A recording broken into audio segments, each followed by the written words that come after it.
tıp tarihinin tozlu arşivleri, doktorların bile açıklamakta zorlandığı, bakmaya cesaret edilemeyen korkunç vakalarla dolu.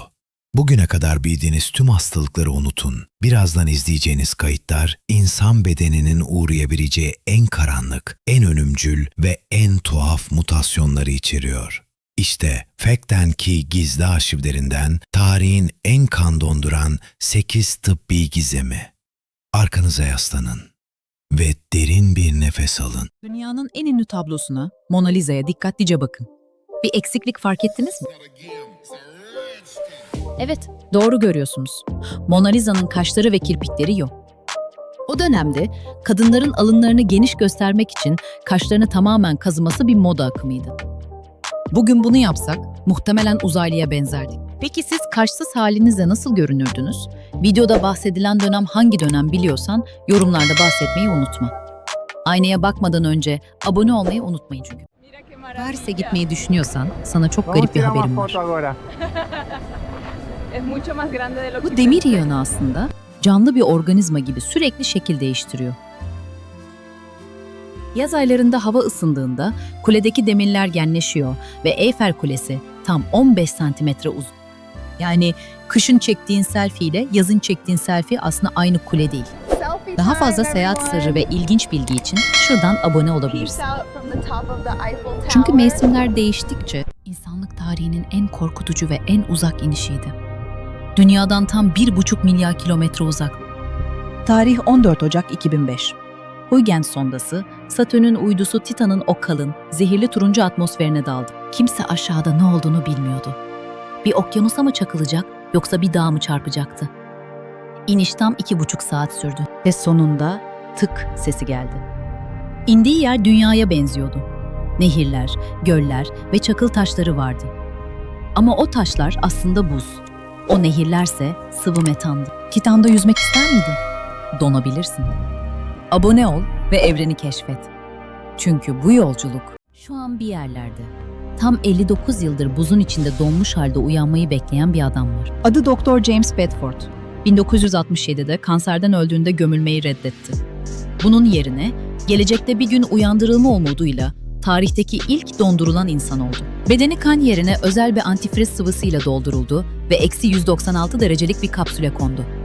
O şu an Arizona'da bir tesiste diğer 200 zaman yolcusuyla birlikte duraklatılmış halde bekliyor. Soru şu, bilim onu bir gün hayata döndürebilecek. Peki teknoloji geliştiğinde sen de dondurulmak ister miydin? Yorumlara yaz ve abone ol. Çünkü şu an bir yerlerde. Bir zamanlar kendi iskeletini görmenin tek yolu ölmekti. Tarih 18 Ocak 1896. X-ray makinesi ilk kez halka sergilendi. İnsanlar buna sihirli ayna veya şeytanın ışığı dedi. Ama büyük bir panik başladı. İnsanlar bu cihazın evlerin duvarlarını, hatta kıyafetlerin içini göreceğini sandı. Gazeteler X-ray geçirmeyen iç çamaşır reklamlarıyla doldu. Aslında bu sadece bir ışıktı. Ama tıp tarihini sonsuza dek değiştirdi. O gün şov için sıraya girenler bu ışınların radyasyon yaydığını henüz bilmiyor. Peki sen iskeletini görmek ister misin? Abone ol ve bilimin sınırlarını keşfet. Çünkü korku hikayelerinin ustası Edgar Allan Poe sadece yazmadı. Kendi korkusunun içinde öldü. En büyük takıntısı diri diri gömülmekti. O kadar korkuyordu ki mezarının içine bir acil durum zili bile tasarladı. Peki sen o zili duyabilir miydin? Eğer duyarsan kaçmamak için abone ol. Ama ölümü daha korkunçtu.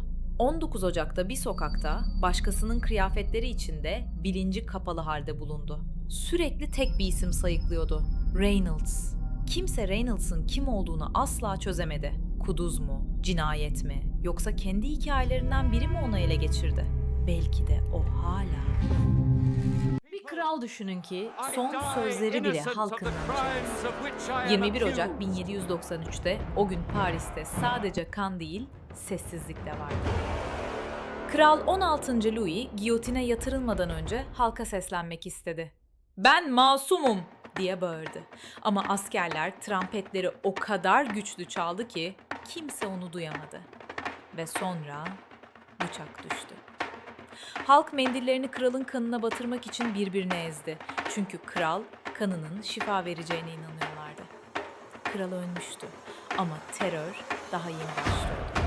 Onu öldüren bu makine aslında insancıl olması için yapılmıştı ama bir canavar dönüştü.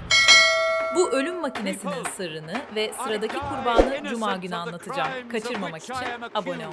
Tarihin en büyük ironisi. Bu alet insanlara acı çektirmek için değil, onlara merhamet etmek için icat edildi. Doktor Guillotin baltalı infazları durdurmak istedi. Sadece ensenizde hafif bir serinlik hissedeceksiniz demişti. Ama yarattığı şey kontrolden çıktı. Paris sokakları boşaldı, geriye sadece o metal bıçağın soğuk sesi kaldı. Doktor soyadının bu ölüm makinesine verilmesinden o kadar utandı ki ailesi soyadını değiştirmek zorunda kaldı. Ve şimdi makine en ünlü misafirini bekliyor. Saçları üzüntüden beyaza dönen kraliçe. Final pazar günü. İdama giderken celladının ayağına bastı. Dönüp nazikçe şöyle dedi. Pardon monsieur, bilerek yapmadım. O Marie Antoinette. Kederden saçları bir gecede bembeyaz oldu. Tıpta buna hala Marie Antoinette sendromu denir. Halk ona iftira attı. Ekmek yoksa pasta yesinler sözü koca bir yalandı. Rafetini bozmadı. Giyotin indiğinde bir devir kapandı. Kral, kraliçe ve makine hepsi tarihe karıştı. Peki sence hak ettiler mi? Tarihin en büyük sırlarını öğrenmek için kanalda kal. Çünkü hikaye burada bitmiyor. Atlantis hakkındaki bildiğin her şeyi unut. O bir efsane değil. Okyanusun dibinde gerçekten de kayıp bir şehir bulundu. Bilim insanları buraya The Lost City adını verdi. 60 metrelik beyaz kuleler, tapınaklar gibi yükseliyor. Ama burayı insanlar inşa etmedi. Peki bu şehrin sakinleri kim? Eğer uzaylılara inanmıyorsan buna bak ve abone ol. Çünkü burada ağzı olmayan dev solucanlar yaşıyor. Bu şehir güneşe ihtiyaç duymuyor. Dünyanın çekirdeğinden gelen kimyasal enerjiyle yaşıyorlar. Burası dünya değil, okyanusun altındaki başka bir gezegen. O yüzden biri sana kayıp medeniyetleri sorarsa onlara de ki NASA'nın Mars'ta yaşamı bulduğunu ama yanlışlıkla onları haşlayarak öldürdüğünü biliyor muydun? Bu bir komplo teorisi değil, bilimsel bir trajedi. Yıl 1976. Viking uzay aracı Mars toprağını kazdı ve içine besin bıraktı. Amaç mikropların tepki verip vermeyeceğini görmekti. Ve tahmin et ne oldu?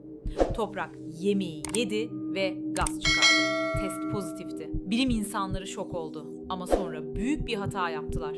Bunun sadece kimyasal bir reaksiyon olduğunu düşündüler ve emin olmak için toprağı 160 derece ısıttılar. Cevabı duymadan önce bu düğmeye bas. Isıtma işlemi eğer orada mikroplar varsa onları anında öldürdü. Yani yaşamı bulduğumuz an onu yok etmiş olabiliriz. O günden beri Mars sessiz. Belki de o yüzden NASA o deneyi bir daha asla tekrarlamadı. Ve İnsan bedeni, evrenin en karmaşık ve en tahmin edilemez makinesidir. İzlediğiniz bu 8 vakadan en çok hangisi kanınızı dondurdu? Cevabınızı yorumlara yazın. Daha fazla gizli dosyanın kilidini açmak ve Fact & Key arşivine katılmak için hemen abone olun. Karanlıkta kalmayın.